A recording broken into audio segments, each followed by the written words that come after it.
Hello everyone, this is Chess Aniac here, and first I'd like to say thank you for watching and welcome aboard.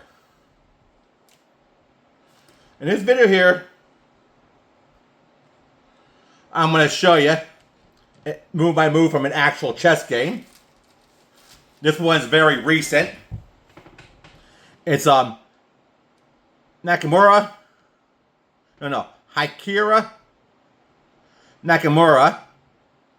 He's playing the white pieces. He's betrayed by the red. He's playing against Wesley, who is the black. He's being betrayed by the blue.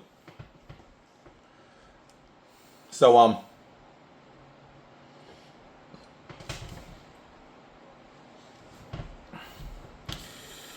so they were playing each other in St. Louis like 3 or 4 years ago.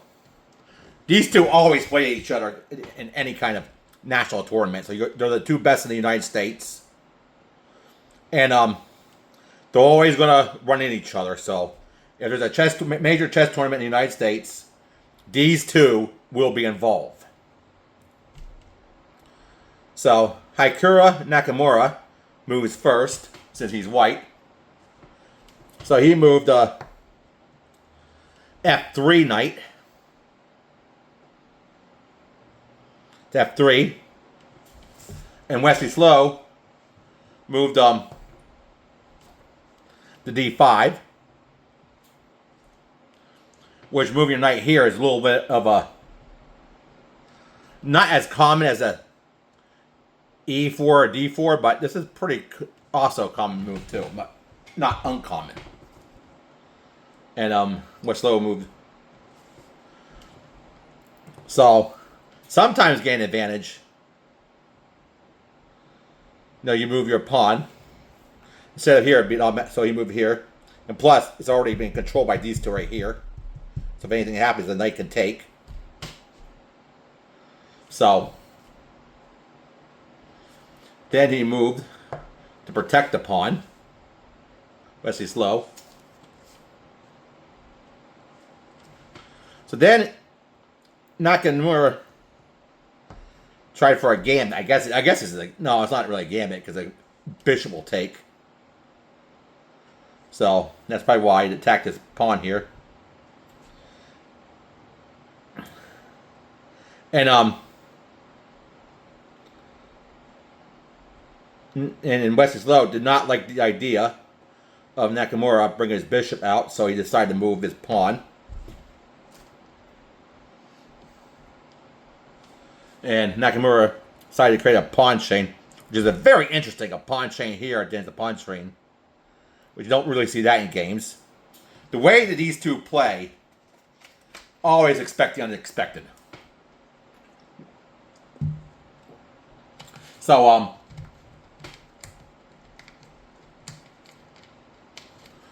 always expect the unexpected. And they are both grandmasters, by the way. So, this is how he's going to play. So Wesley moved his bishop.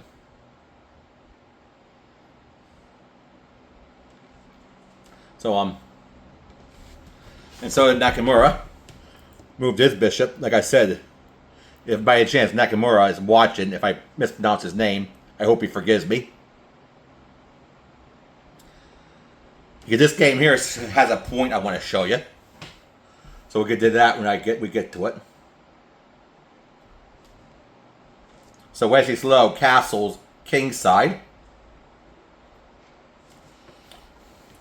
And he moves his knight, Nakamura, to C3. So I'm not sure what the plan is. Maybe from here to here. Or then from here. Not sure. But we'll go on to see. So Wesley moves up here.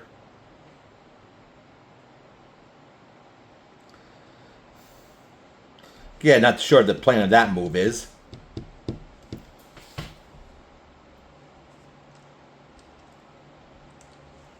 So Nakamura takes a pawn, and Wesley takes back. So you should have a pawn now. which is still tensions on that middle pawn there.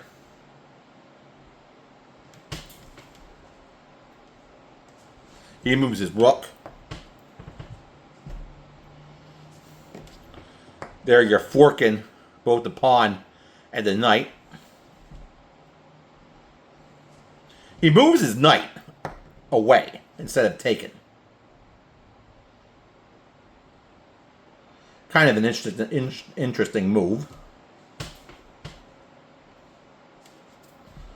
But then he takes with the pawn. Now it's e3. And he takes back. It takes e3.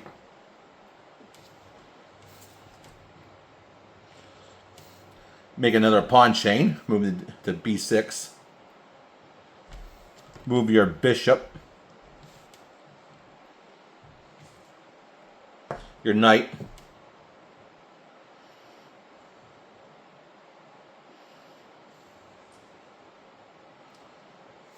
Now, Hikaru Nakamura castles kingside. He's always late castling for some reason. I don't know, but he rarely castles early, like he should. But move your knight to c6. Move your queen. Now you're seeing something here.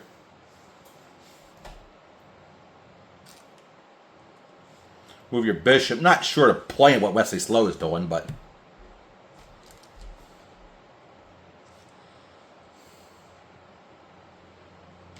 so now you move your queen. Move the queen to g3. Yeah, I know the idea is here to move your queen down here next move, and the bishop here, so you can't take. He's gonna be in checkmate because you can't take. Move out of the way, so that would be checkmate. So you gotta respond to that. Even if you think it's going to be a checkmate, you gotta respond. So you move your bishop here to block it, and it attacks the bishop. So protected by the knight. So if the bishop takes and the knight can take, it's like a trade of bishops. And that's what he does. Hikaru Nakamura takes the bishop. And then Wesley Slow takes back with the knight, which like you could do now. But now the queen here, you're going to just lose a queen here.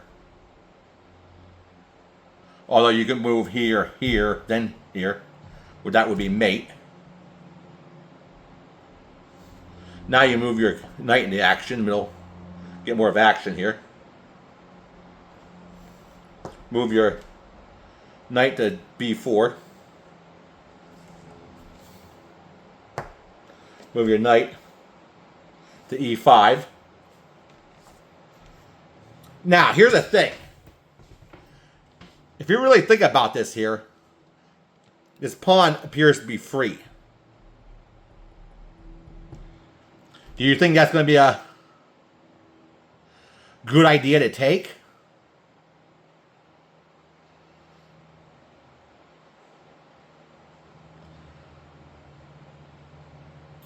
But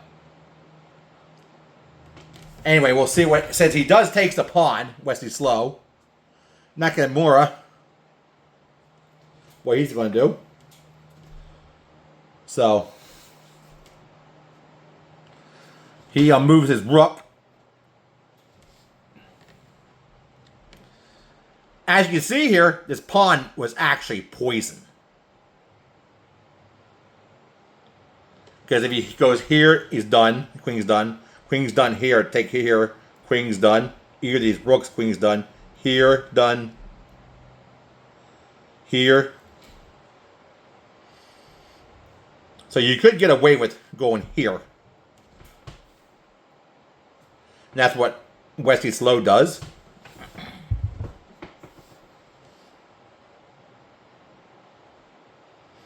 And Nakamura moving his knight here to attack the queen. So the queen is definitely gone now. No matter what he does, here is done. Here is done. Here is done, and here you're done. So this knight here is attacking this square. This pawn is protecting this pawn. The rook is protecting the knight. Also attacking these here. This rook. Here, the rook is attacking. So this is how the game ends. Nakamura wins because Wesley Slow resigns at this point because he knows he's going to lose the queen. And there's like real tensions here. So the lesson is like watch what you take, make sure it's not poison, because when a few moves back when he moved his queen here, that was a poison pawn, by the way. So this is it. And I hope you learned something from this game. And this is the Chessaniac saying, thank you for watching and see you next time.